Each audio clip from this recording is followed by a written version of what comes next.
Welcome to Table for One. I'm the narrator, and in today's video, I'll be unboxing Foundations of Metropolis. This is the sixth and final game that I purchased at Gen Con 2024, and I should mention all these videos for Gen Con 2024. These were purchases that I made by choice. These were not sponsored or given to me by publishers. So with that in mind, let's get rolling.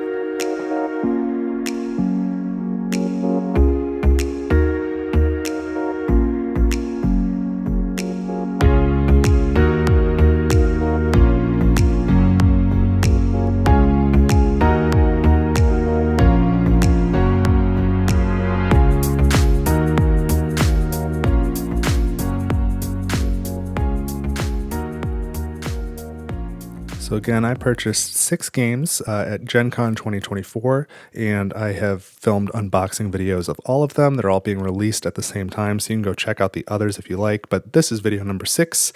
This is Foundations of Metropolis.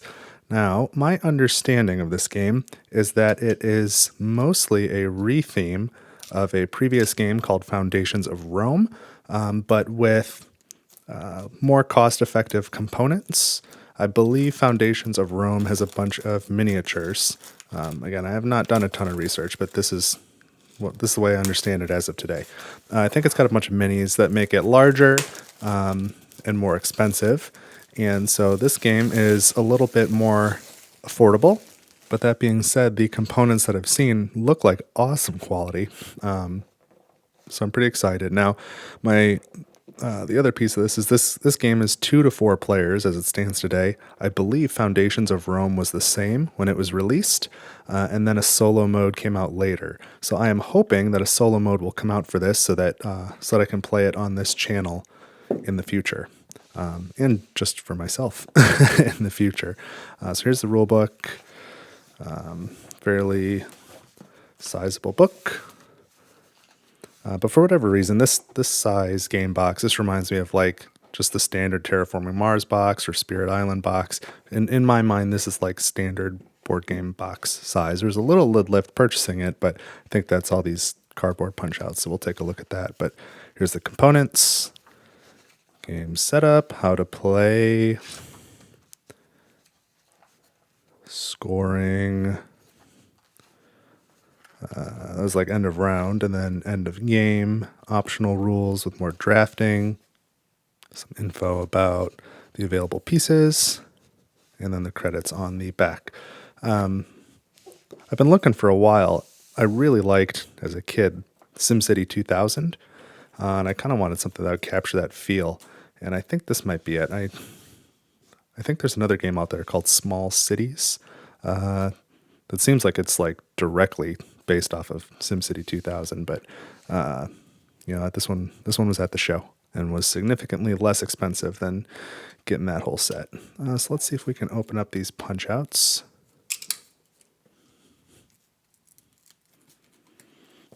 Oops. It's got 1, 2, 3, 4, 5 boards, and these look pretty thick to me, thicker than your average cardboard punch out. So I see a bunch of coins, 1, 3s, and 5s. That's your money, presumably, and a first player token there in the middle. And I love when they do this. This is labeled Foundations of Metropolis B1 front. So this is B1 back. A1, A2, A3, and A4. So I think these are just the player. Each board is all the tiles for one player. Okay, so purple and yellow, red, and I'm going to say aqua. And then here's the money and the player, first player token. So this looks like really great to me. I was super impressed with this. Oh man, this is a lot of stuff. It's all coming out at once. I see. There's a tray down there. So how does this work? More punch outs. Okay, wow, there's a lot of stuff going on here. So we've got this like multi-layered plastic tray. And then these are the player boards, the main player boards. and they hold all of these punch-out pieces. Let's see if I can carefully open this up without slicing the top board. So this was something that was kind of intuitive. I'm sure it added a little bit to the cost of the game, but what it saves you in setup time and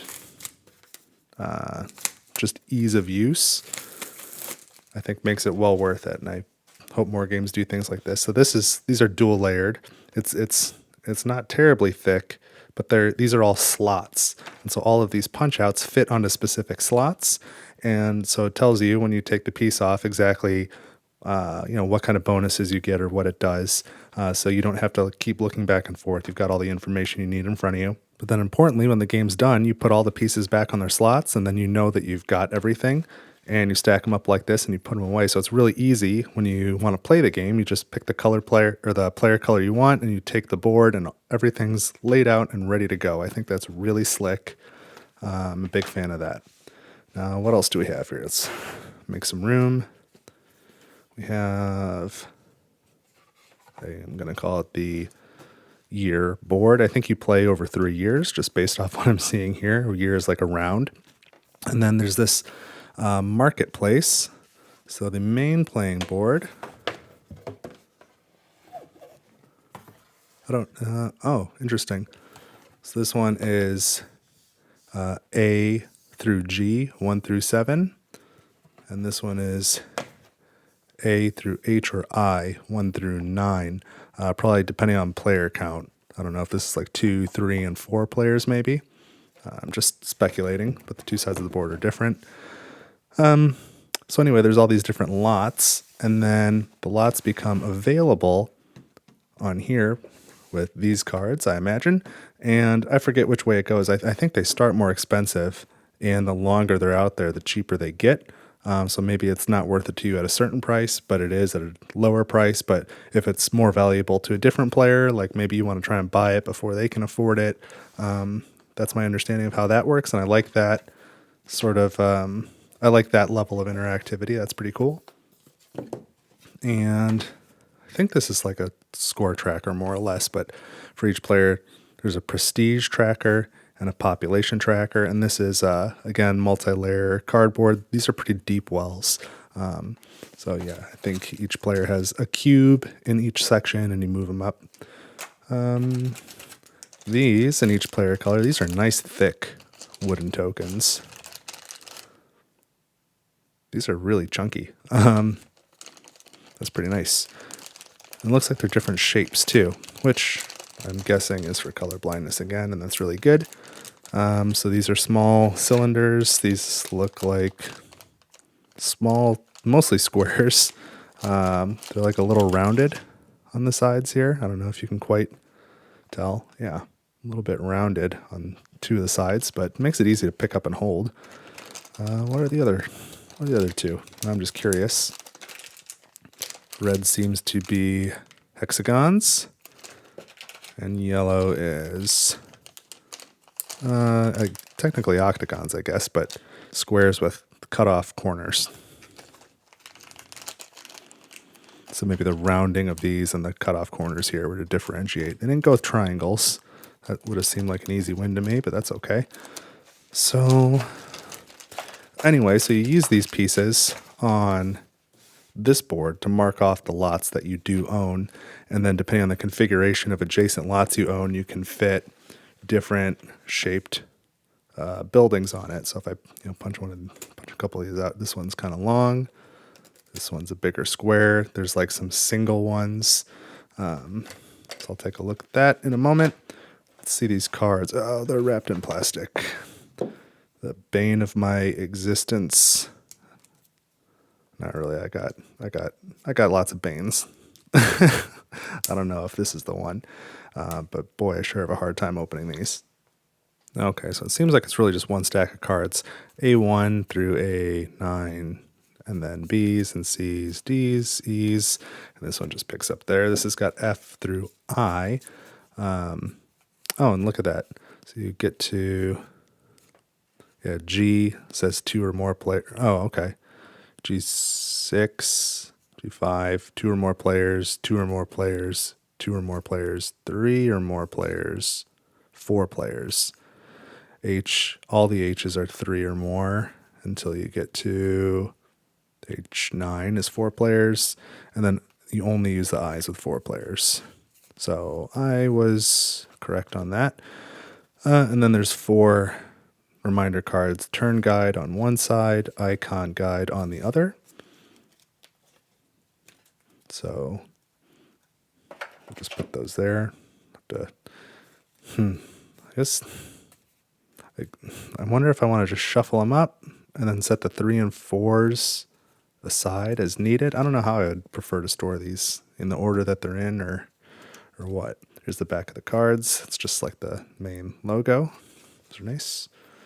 So looks like this will be the only of my 6 Gen Con unboxing videos that I'll do a little bit of fast forward here as I punch out all this stuff, because I really want to see what it looks like in here. So stick around for just a second and I'm going to get going. Here we go.